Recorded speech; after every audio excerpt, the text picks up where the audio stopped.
السلام علیکم. The special report with Mudassar Iqbal کے ساتھ حاضر خدمت ہے. ناظرین, اس وقت پاکستان میں ایک ہی معاملہ گردش کر رہا ہے اور وہ ہے بجٹ. اور بجٹ میں قومی اسمبلی کا ایک طرف اجلاس جاری ہے جس میں آج بجٹ کی بحث کو سمیٹا جانا ہے. بہت سے اور معاملات بھی وہیں پر ڈسکس ہو رہے ہیں. حلیم عادل شیخ صاحب نے بھی ہمیں جوائن کیا جی. پاکستان تحریک انصاف کے رہنما ہیں, ممبر صوبائی اسمبلی سندھ ہیں. بہت شکریہ حلیم عادل شیخ صاحب آپ کے وقت کا. ان سے اس حوالے سے بات کرتے ہیں جو اس وقت شاہ صاحب گفتگو بھی کر رہے ہیں اور ہمیں اس وقت جوائن بھی کیا ہے محمد شعیب خان صاحب نے بھی, چیف آرگنائزر ہیں گڈس ٹرانسپورٹرز کے, کیونکہ اس وقت گڈس ٹرانسپورٹرز کی مکمل طور پر ہڑتال ہے اور کسی بھی قسم کا آن لوڈ اور آف لوڈ بند ہے. پورے پاکستان میں جانے والا جو کراچی سے پورا ترسیل ہوتی ہے وہ بھی اس وقت بند ہے اور یہ اگلے آنے والے دنوں میں زیادہ کشیدہ معاملہ بھی ہو سکتا ہے. حلیم عادل شیخ صاحب, پہلے تو رد عمل میں چاہوں گا ضرور دیجئے کیونکہ آپ کے قائد ایوان ہیں مراد علی شاہ صاحب, وہ ان کی تقریر بھی چل رہی ہے. دوسری جانب وفاق کے اندر بجٹ کے معاملات بھی ہیں.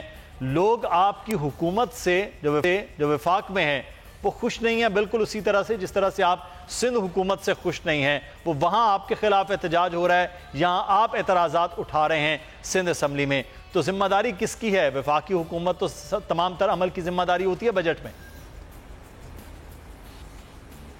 دیکھیے, سب سے پہلے تو محترم شاہ صاحب کا میں چھوٹا سا جواب دوں گا. ابھی میں نے ان کا کلپ آپ کے کیمرے پہ ہی سنا ہے کہ جی گبر اور شبر کی باتیں آج کل ہو رہی ہیں, تو میں ذرا ایڈ کرنا چاہ رہا ہوں کہ گبر شبر اور چوروں کے ٹبر کی باتیں بھی آج کل بہت ہو رہی ہیں. سب دیکھ رہے ہیں کہ چوروں کا ٹبر جو ہے, جو سندھ کا ٹبر وہاں کرپشن میں پکڑا گیا, تو آج کل گبر شبر کی باتیں سنیں, شغل بے شک کریں, لیکن لوگ دیکھ رہے ہیں کہ چوروں کے ٹبر نے جس انداز سے اکانومی کو کہاں پہنچایا ہے, تو یہ سب کچھ اسی وجہ سے ہو رہا ہے. آج اگر یہ 24,000 ارب کے قرضوں میں نہ دھکیلتے, آج جو پیسہ لیا گیا اس وقت بھی 5,000 بلین, یہ بھی پرانی قسطیں ادا کرنے میں لیا گیا ہے. میں سمجھتا ہوں کہ یہ اس وقت, یہ کہتے ہیں کوئی اینٹ نہیں لگی, ارے خاک اینٹ لگتی. پہلے آپ کے جو قرضے ہیں, آپ نے جو ملک کو تھوپا, پہلے اس کو تو اتارنا ہے نا, چونکہ کمٹمنٹ تو اسٹیٹ کی ہے. خدا نہ خواستہ فیلئر اسٹیٹ نہیں بننا چاہ رہے تھے, پاکستان ڈیفالٹ نہیں کرنا چاہتا تھا. خدا نہ خواستہ پاکستان اگر ڈیفالٹ کر جاتا کیا ہوتا؟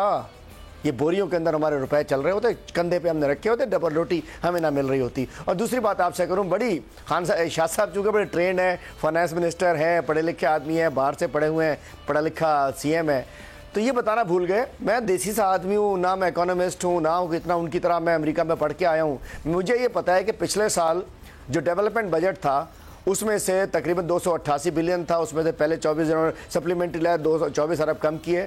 اس کے بعد بھی پچھلے سال 2018-19 کے ڈیولپمنٹ بجٹ کا صرف 35% یہ خرچ کر سکے, 500 اسکیموں پہ کام ہی نہیں شروع کر سکے. جائیے کل میری بجٹ سپیچ دیکھیے, سندھ میں پیسے پچھلے 10 سال میں 391 بلین انہوں نے خرچ ہی نہیں کیے ہیں. پچھلے 10 سال میں تقریباً 7,600 ارب روپے ان کے پاس آئے ہیں, 957 بلین انہوں نے کرپشن میں اڑا دیے. باقی وہ آڈیٹر جنرل کہہ رہے ہیں, اس کے علاوہ جی آئی ٹی, فالودے والا, رکشے والا, یہ سارے علیحدہ ہیں, علی اکاؤنٹ, یہ کمپنی وہ کمپنی. لیکن یہ ان کا کہاں, بات یہ ہے کہ ان کو طے کرنا پڑے گا کہ انہوں نے کیا کیا ہے. آج ملک جہاں کھڑا ہوا ہے, آج جو تکالیف ہمارے ٹرانسپورٹرز کو ہو رہی ہیں, عام عوام کو ہو رہی ہیں, سب کو ہو رہی ہیں, یہ زخم پرانے ہیں. یہ زخم لازم بات ہے کہ اس کو بھرنے کے لیے اس کا علاج کرنا پڑتا ہے. کہ یہ جو زخم پرانے ہیں, زخموں کو مرہم رکھنے, ان زخموں کی مرہم پٹی کرنے کی بجائے اس میں ڈالر کی ریٹ بڑھنے سے, اس میں بجلی گیس کی قیمتیں بڑھنے سے, اس میں پیداواری لاگتیں بڑھنے سے آپ تو ان زخموں پر نمک پاشی کر رہے ہیں. کاش میں آپ کو سمجھا سکتا. یہ ایسا ہی ہے کہ آپ کسی کے پھوڑا بنا ہوا ہو, کوئی ٹیومر بنا ہوا ہو, اس کو پین کلر سے کور کر رہے ہوں. درد تو ٹیمپریری ریلیف بن جاتا ہے, لیکن جب وقت گزر جاتا ہے تو پھر سروائیو بھی نہیں کر سکتا ہے وہ انسان. یہی ملک کا تھا. اگر ہم صرف پین کلر پہ چلا رہے ہوتے جیسے 2 سال اسحاق ڈالر نے چلایا کہ بس الیکشن جیتنا ہے, چھڈو جی ملک نو, اپنا کم ڈنگ ٹپاؤ, اگر یہ کر رہے ہوتے تو شاید اس طریقے سے ہم اپنے آپ, لیکن نہیں. عمران خان نے 5 سال کا نہیں سوچنا, عمران خان نے تو 5 مہینے کا نہیں سوچنا. عمران خان رہے نہ رہے, پاکستان نے آگے جانا ہے, پاکستان کو آگے لے کر جانا ہے. ہم بھی پین کلر پہ چلا سکتے تھے, پین کلر کی بڑی ڈرپ لگاتے پاکستان کو, بڑی کاسمیٹک کم لگا کے میک اپ شیک اپ کر کے چلاتے نہیں. اور دیکھیں تکلیف کس کو لینی ہے اس ملک کو, جب لاکھوں, اس ملک کے جب بن رہا تھا لاکھوں جانیں قربان کی, ہماری ہزاروں بیٹیوں عزتیں اس وقت ہماری کیا کچھ نہیں ہوا. آج بھی تکلیف ہم نے اٹھانی ہے, قوم نے اٹھانی ہے. اس تکلیف کو برداشت کر کے ملک کو نکالنا ہے, ہمیشہ کے لیے اس مصیبت سے نکالنا ہے. کیا پھر ہم ایک میک اپ شیک اپ کر کے اندر ہمارے دانت ٹوٹے ہوتے, آنکھ نہیں ہوتی, ناک کٹی ہوتی اور اوپر سے پلاسٹک سرجری کر کے ملک کو چلاتے؟ نہیں. آج پین کلر سے ملک کو چلاتے نہیں تو تکلیف آئے گی. تکلیف، ہم ایک مضبوط قوم ہے، بحیثیت قوم، اور جس کے پیٹ میں 2 روٹی ہے اسے تکلیف برداشت کرنی پڑے گی. اس کے لیے جس کے پیٹ میں ایک وقت کا نوالا نہیں ہے، اس ملک کے لیے جو ملک خدا نہ خواستہ ڈیفالٹ کی طرف جا سکتا ہے، جو مضبوط لوگ ہیں جن کے پاس اس عرصے کے اندر دیکھیں امیر امیر امیر امیر ہوتا چلا گیا، غریب بیچارہ غریب تو مڈل کلاس رہی نہیں، غریب تو بیچارہ روڈوں کے اوپر آ گیا. آج تکلیف برداشت کرنی پڑے گی، آج تکلیف بحیثیت قوم ہمیں برداشت کرنی پڑے گی. اور الحمدللہ بڑی مضبوط قوم ہے، لیکن کرے گی جب انہیں پتا ہو کہ ان کا پیسہ جعلی اکاؤنٹ میں نہیں جائے گا، جب ان کو پتا ہو کہ اگر وہ ٹیکس دیں گے تو پاناما میں نہیں جائے گا، جب ان کو پتا ہو کہ جو ٹیکس دیں گے اس سے امنی کی شکر ملے نہیں لگیں گی، جب ان کو پتا ہو جو ٹیکس دیں گے. جن کے پاس سرمایہ ہے، جن سے آپ بات کر رہے ہیں کہ وہ ڈکلیئر کر لیں ایمنسٹی میں، ان کی انسرٹینٹی بہت ہے. حکومت پر اگر اعتماد اور اعتبار ہو تو صرف 4 دن باقی ہیں، لیکن ایمنسٹی میں اس طرح سے لوگوں نے پیسہ نہیں نکالا جس کی امید اور توقع کی جا رہی تھی. اس کی کیا وجہ ہے؟ نہ نکالیں، سرکار اپنا کام کرے گی. جس نے پیسہ چوری کیا ہے اس سے نکلے گا، غریبوں پر لگے گا، ٹیکس دینا پڑے گا، نہیں دیں گے زبردستی لینا پڑے گا. ایسا نہیں ہو سکتا ملک پیچھے چلا جائے، غریب تباہ ہو جائے. اور یہ ٹیکس جو اپنے ایک بنگلے سے 50 بنگلے ہو گئے کہ دیکھو ایک بندے کے نہیں جی دینے گے. مجھے بریک کے لیے کہا جا رہا ہے، آپ ہمارے ساتھ رہیے علیم عادل سے. بریک کے بعد واپس آ کر شعیب خان صاحب سے بات کریں گے جی کہ اب جب چیزیں ترسیل رک جائے گی تو پھر اس میں کیا حکومت سے نالا ہیں یا کسی اور سے نالا ہیں کہ وہ ہڑتال کر کے بیٹھے ہوئے ہیں. بریک لیتے ہیں.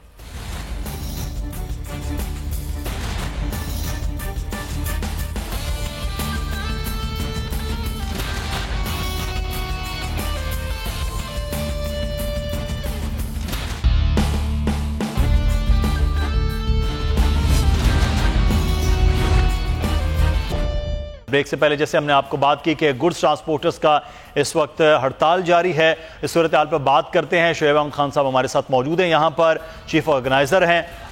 لیکن اس سے پہلے ہم اپنے رپورٹر ارشاد سنجرانی سے جان لیتے ہیں کہ کیا صورتحال ہے. ارشاد، کہ ٹرک کھڑے ہوئے ہیں، مال پورے پاکستان میں جا نہیں رہا، کیا سلسلہ ہے؟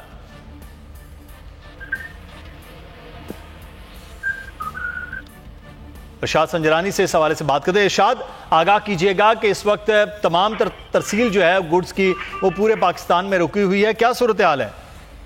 دیکھیں بالکل گڈز ٹرانسپورٹ پر جو نیا ٹیکس لگا گیا بجٹ میں، اس حوالے سے جو گزشتہ روز جو ہے گڈز ٹرانسپورٹر ایسوسیشن جو یونائٹڈ گڈز ٹرانسپورٹر ایسوسیشن انہوں نے ہڑتال کی کال دی تھی. ہم دیکھ رہے ہیں کہ کراچی پورٹ پر جو ہے اس پہ گاڑیوں کا جو بڑے جو ٹریلرز ہیں ان کا بڑا رش لگ گیا ہے اور کوئی جو ہے ترسیل سامان جو ہے کراچی سے اور آن ورڈ نہیں ہو رہی ہے. تو پورے ملک میں یہ پہیہ جام ہے.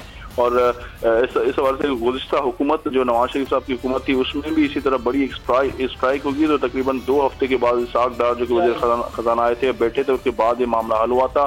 تو اس حوالے سے فوری طور پر اس معاملے کو حل نہ کیا گیا تو پاکستان سے جو درآمدات اور برآمدات پر بڑا فرق پڑے گا. جی بہت شکریہ ارشاد سنجرانی، اس وقت ہمیں آگاہ کر رہے تھے صورتحال سے. اور محمد شعیب خان صاحب، chief organiser united goods transporter ہمارے ساتھ موجود ہیں.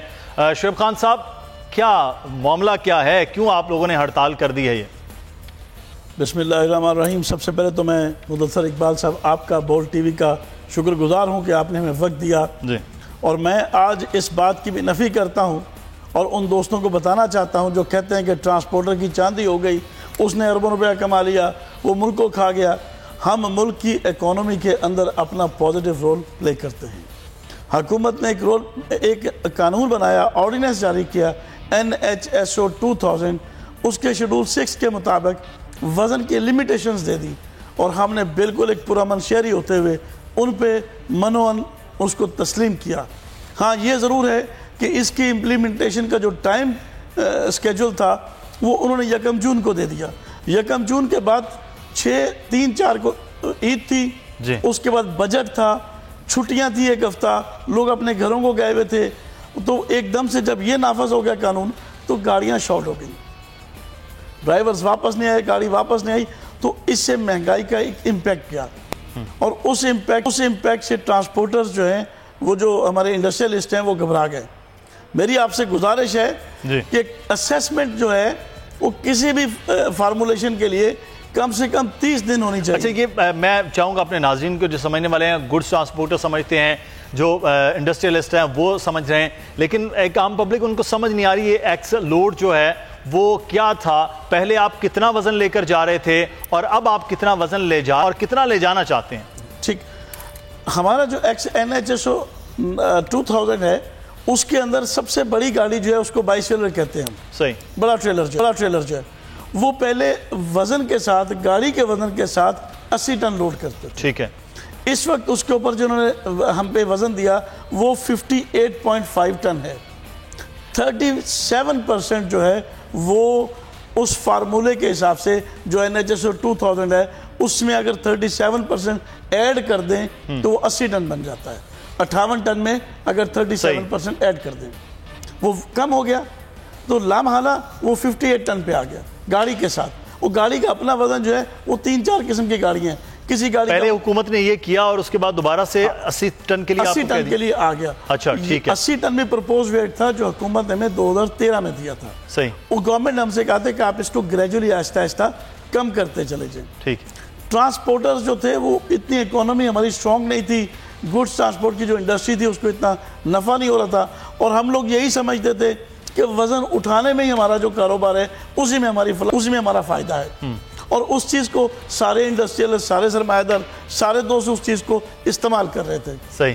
اب جب کہ یہ NHSO 2000 آ گیا تو ہم نے اس کے مطابق عمل کرنا شروع کر دیا. تو ابھی آپ کو فائدہ جو ہے وہ مل گیا ہے کہ کم وزن کے ساتھ آپ کو جانا چاہیے. لیکن اس میں خان صاحب باقیوں کے لیے تو مسئلہ نہیں ہو جائے گا، مہنگائی ہو جائے گی. جب امپورٹ ہو رہا ہے یا ایکسپورٹ ہو رہا ہے دونوں صورتوں میں چیزیں ہو جائیں گی. اچھا میں شیخ صاحب اس پہ حلیم عادل شیخ صاحب پہ اس پہ رائے ضرور لیجیے پھر میں اس پہ بات کرتے ہیں. حلیم عادل شیخ صاحب ایکسل لوڈ ہے، وہ کچھ چیزیں ہیں وہ بتا رہے ہیں، آپ کو بھی بہتر پتا ہو کہ آپ کا بھی وہ قریب ہلکا ہے، بہت سارے لوگوں کا آپ سے بھی واسطہ ہے. یہ جب سڑکیں بھی بچ جائیں گی، چیزیں بھی وہ کہہ رہے ہیں مہنگائی اتنی نہیں ہوگی، سب کے لیے وہ بہت بہت مائنر سا ہوگا معاملہ جو آپ خود کہہ رہے تھے کہ لوگوں کو کچھ برداشت کرنا پڑے گا. تو یہ پھر بہتر نہیں ہے سڑکیں بھی بچا لی جائیں اور ایکسل لوڈ کم ہو جائے اور ان کے ساتھ معاملات طے ہو سکیں؟ دیکھیے ایک تو میری محترم کی آواز مجھے بالکل سمجھ میں نہیں آئی اور میرے پاس آواز نہیں آ رہی ہے. صحیح. لیکن میں کہتا ہوں کہ قوم سے اپیل کرتا ہوں کہ اعتماد کریں. قوم سے میں اپیل کرتا ہوں عمران خان صاحب پہ اعتماد کریں. عمران خان صاحب آپ سب کے ایشوز کو بڑے غور سے دیکھ رہے ہیں. ہماری حکومت بالکل ہم اس پہ نہیں ہے کہ کسی بھی طبقے کو 22 کروڑ کوئی بھی طبقہ، کاروباری طبقہ، ٹرانسپورٹر، دیکھیں ٹرانسپورٹرز تو ہماری شہرگ ہیں اور الحمدللہ ٹرانسپورٹرز نے پورے پاکستان میں تحریک انصاف کو کامیاب کرنے میں ٹرانسپورٹر بھائیوں کو بہت بڑا کردار ہے. تو تکالیف جیسا ہم نے بتایا کہ اس ملک کو ٹھیک رکھنے کے لیے تکالیف سب پہ تھوڑی بہت آئیں گی، لیکن انشاءاللہ ہمارے اگر بچوں کا سوچیں، ہم اپنی نسلوں کا سوچیں تو بہت بہتر ہونے جا رہا ہے. اللہ خیر کرے گا. ہماری نیتیں ٹھیک ہیں. عمران خان میں کوئی ایسا چیز نہیں ہے کہ جو بھی عوامل، جو بھی اقدامات کیے جا رہے ہیں کہ وہ کوئی ذات کے لیے نہیں ہے، اس ملک کے لیے ہیں. تو بحیثیت قوم انشاءاللہ ہم ان سب کو اعتماد میں دلائیں گے، ان کے خدشات دور کریں گے انشاءاللہ. یہ ٹرانسپورٹرز ہمارے بھائی ہیں، ہمارے محترم ہے شعیب خان صاحب جو ہے تشریف فرما ہے. انشاءاللہ ہمارے نمائندے ان سے پڑھیں گے، ان کی تجاویز کو شامل کریں گے اور کوشش کریں گے کہ ان کے خدشات دور کریں. یہ شہرک ہے ہماری. تو بات یہ ہے کہ انشاءاللہ ہم ڈائیلاگ پہ یقین رکھتے ہیں اور سمجھنے پہ یقین رکھتے ہیں، سمجھانے پہ یقین رکھتے ہیں. ان لوگوں سے ہمارا کوئی ایشو نہیں ہے. انشاءاللہ آن بورڈ لیں گے اور میں سمجھتا ہوں کہ مشاورت سے انشاءاللہ چیزیں بہتر ہو جائیں گی. ہم نہیں چاہیں گے کہ ان کو تکلیف ہے اگر یہ ہڑتال پہ جا رہے ہیں، اگر ان کو پریشانی ہے تو ہم نہیں چاہتے کہ یہ چیز پرولونگ کر. انشاءاللہ بہتر کریں گے. بالکل یہ ہڑتال جو ہے وہ پرولونگ نہیں ہونی چاہیے. سب ایک تو ہڑتال پرولونگ یقینی طور پر پاکستان کا پورا معاملہ رک جائے گا. ایک تو اس کو آپ کہ کب تک اس کے بات چیت اور معاملات طے ہونے. دوسرا آپ لوگوں کو بڑی شکایت رہتی تھی موٹر وے پولیس کے ساتھ کہ وہ جو چالان کی صورت میں بہت زیادہ ہوتا ہے. کتنا کچھ چالان آپ دے دیتے ہیں؟ کیا ہو جاتا ہے؟ پہلے وائلیشن ہوتی ہے تو سر چالان ہوتا ہے. نہیں سر اچھا. وہ revenue collection agent per day 35,000 چالان جو ہے وہ کرتے ہیں موٹر وے پولیس. 35,000 چالان کو اگر ایک دن میں آپ 1,000 روپے سے بھی ضرب دے دیں تو وہ 3.5 کروڑ بن جاتا ہے. اچھا. ایک مہینے میں وہ آپ کے پاس 1 ارب روزانہ 50 کروڑ بن جائے گا اور سالانہ وہ ریونیو 12 ارب 60 کروڑ روپے ہو جائے گا. تھوڑا ہمیں کہاں تک لے کے جا رہے ہیں؟ میں آپ کے توسط سے ایک بہت امپورٹنٹ بات کرنا چاہتا ہوں. انہوں نے ہمیں تو کھڑا کر دیا، ہیوی کنٹینر ریلوے پہ لوڈ کر دیا. ریلوے کی پٹڑی جو ہے اس کی کمپیکشن اتنی سٹرونگ نہیں ہے. اس کے اوپر